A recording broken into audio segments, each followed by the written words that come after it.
ఉగాది పచ్చడిలో వేప పువ్వు అంతా చాలా ఎక్కువగా వేసి దాన్ని చేదుగా తయారు చేసి అనగాదేవి ప్లాన్ చేసి ఉంటుంది. అందరూ చేదుగా ఉంది అని చీకొడుతూ ఉంచుతూ ఉంటే అందరూ ఆగండి ఆగండి, ఇందులో చేదు మాత్రమే కదా ఎక్కువైంది, మిగతావన్నీ మళ్ళీ సమపాలల్లో కలిపితే ఇది సెట్ అయిపోతుంది అని శివరాం చెప్తూ ఉంటాడు.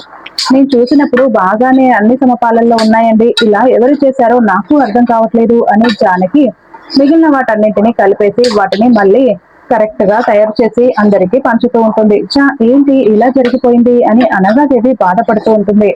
తర్వాత గుడిలో సాంస్కృతిక కార్యక్రమాలకి బదులుగా అనగాదేవి డాన్స్ వాళ్ళు వచ్చి డాన్స్ చేస్తూ ఉంటారు.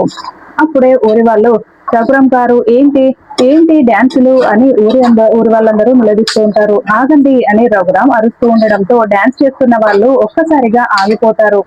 నేను నృత్య కళాకారులని కూచిపూడి వాళ్ళని పిలిపించాను కదా, వాళ్ళెక్కడ, ముందు వాళ్ళని పిలిపించి డాన్స్ చేయించండి అని రఘురాం చెప్తూ ఉంటే వాళ్ళు రాలేదండి అని ఊరి పెద్ద ఒకతను వచ్చి చెప్తూ ఉంటాడు.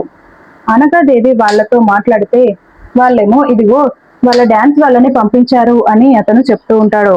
ఇలాంటి ప్రదర్శన మన ఊర్లో ఎప్పుడు జరగలేదు అని రఘురాం కోప్పడుతూ ఉంటాడు.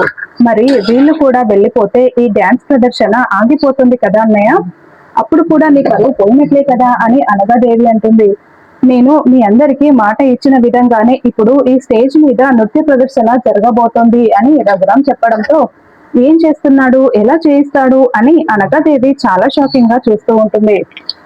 అప్పుడే రఘురాం జానకి వెళ్ళు అని చెప్పడంతో జానకి, ఆద్య, రామలక్ష్మి ముగ్గురు కలిసి నృత్య ప్రదర్శన స్టేజ్ మీద చేస్తూ ఉంటారు. దాంతో ఊరి వాళ్ళందరూ కూడా జై జై గానాలు పలుకుతూ జై జైలు పలుకుతూ ఉంటారు. అనగాదేవి కోపంతో రగిలిపోతూ చూస్తూ ఉంటుంది. అలా జానకి, రామలక్ష్మి, ఆద్య ముగ్గురు నృత్య ప్రదర్శన చూసి రఘురాం చాలా సంతోషపడుతూ ఉంటాడు.